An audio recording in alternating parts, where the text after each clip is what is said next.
Buddy, can you move, please? Filming with cats is...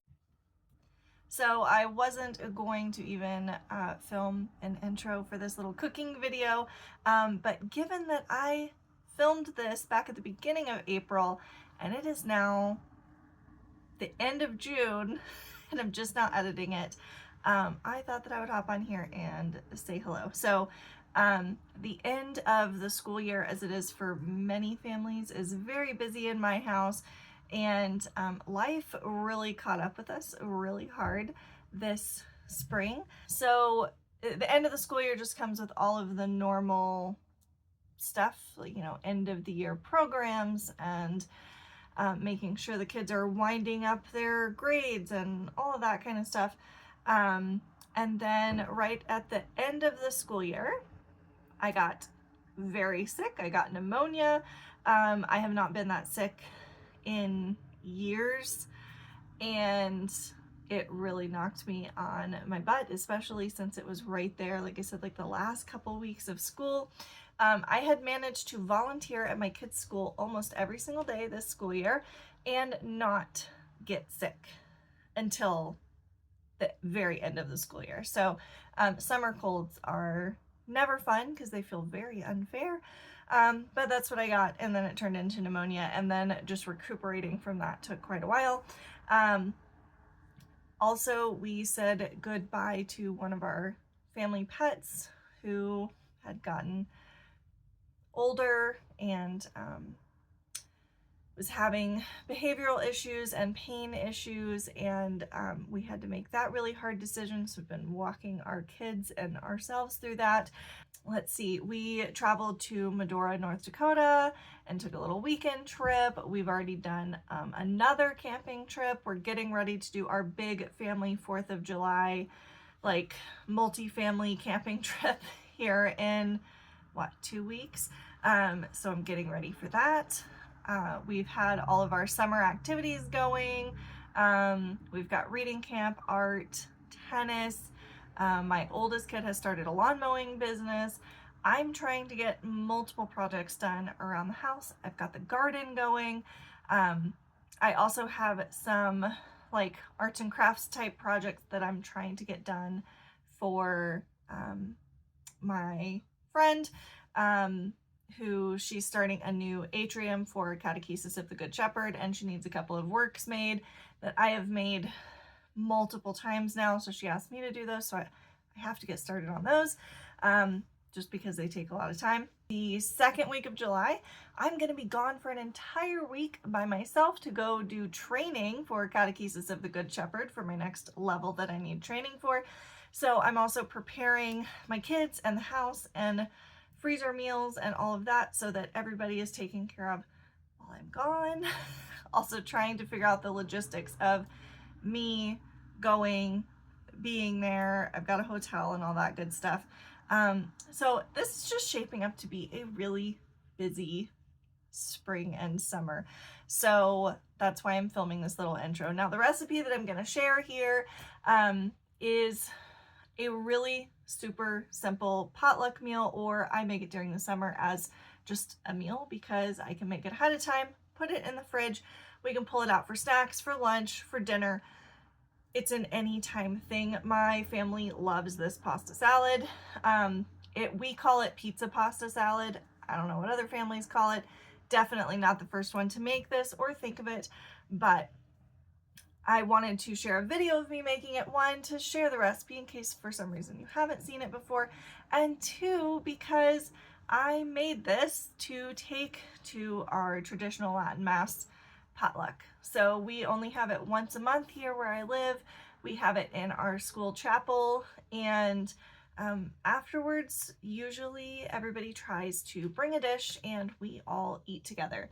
And I think that as homemakers, and I think especially now more so than in the past, it's very easy to isolate ourselves and to not get out into the community. But I think personally that church is a beautiful foundation for finding and keeping community, and it's one of the most important places in our life.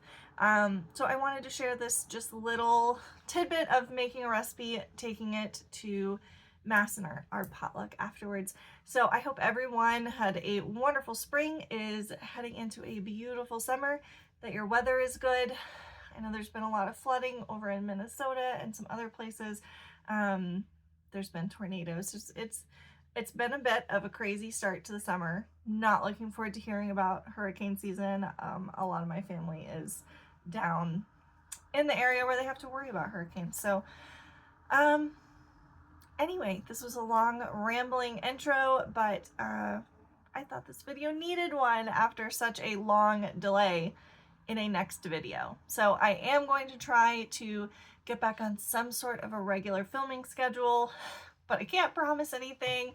Right now, I'm just going to shoot for once a month, make it easy on myself, and we'll see how it goes. So with all of that updating out of the way, let's get into the recipe and commentary on this very simple food, and I'll see you again at the end.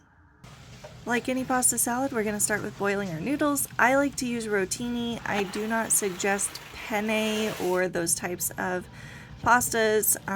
For this one, I would go with rotini or something similar that's like open, like a farfalle, or I'm definitely not saying that right. But anyway, the little bow tie things. I've used those too. So boil those according to your package directions and then get them strained. I do not bother rinsing them. And I'm going to put them into my big Tupperware bowl hot because I am going to go ahead and add some of my dressing now. Now I'm using kind of like an Olive Garden knockoff dressing. That's what I like to use in this. You can use whatever Italian dressing you like, but I'm going to add like not quite half a bottle while it's warm. So this is going to do two things. It's going to stop the pasta from sticking to each other while it cools, and it's also going to allow this pasta to start soaking up that flavor, and to me this really makes a difference in the final flavor of the pasta. Then I'm going to start with just dicing up some mozzarella. I buy the big block. I used about a pound of mozzarella in here, just cutting it into little bite-sized pieces. I prefer to do this over using shredded mozzarella because the shredded stuff that you buy from the store has like a coating on it to stop it from sticking. So I like to chop it up so I don't have that in my pasta salad. Then I'm going to start just having some little grape or cherry tomatoes. I'm going to take apart this little container so I can use it as like little bowls to keep this stuff in. So I am not dirtying extra bowls while I'm making this. It's just going to keep my tomatoes from rolling all over the counter because I don't want to lose any.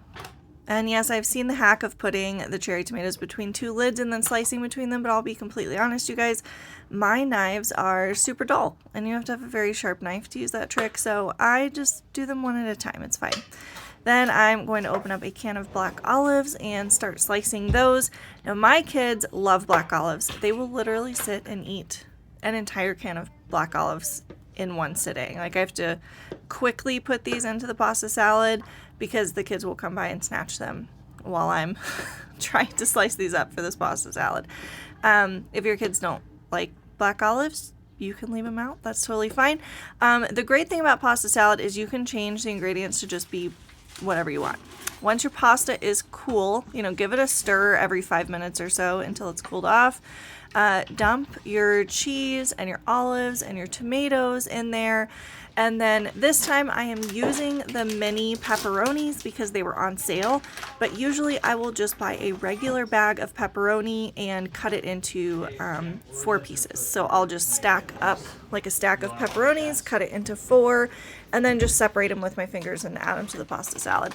But this was a little bit of a time saver. This time I added a little bit of bacon pieces and some Parmesan cheese. That was about probably half a cup I threw in there. This isn't something you really measure. You just put in what you feel like.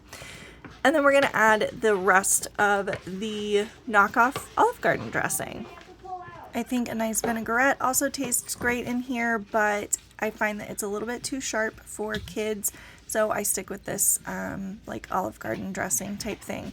I'm also going to add Pizza Pasta Magic seasoning. If you don't have that, just grab an Italian dressing packet from over like where they keep the ranch packets at the store, and then you're just gonna put this in the fridge and let it chill for an hour or so before you serve it. This is just a quick glimpse at our chapel. Everyone says the rosary before Mass starts. And then afterwards we have our potluck. And that's it. I hope you guys enjoyed it. I obviously did not film other parts of the Mass. That was just the rosary at the beginning. And I didn't film basically anything in the potluck other than my kids and our plates because, you know, privacy for other people. This is the potluck that we try to do once a month. We go to Mass every single week, but our traditional Latin Mass is only the once a month at our school chapel.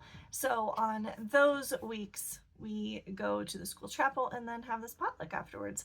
I hope that you try this recipe if you've never had it before. It's always a crowd pleaser. You can change up the ingredients that go in it, obviously, because, you know, this is what I put in my pizza pasta salad. Maybe you like different things on your pizza. So with all of that said, God bless and happy homemaking.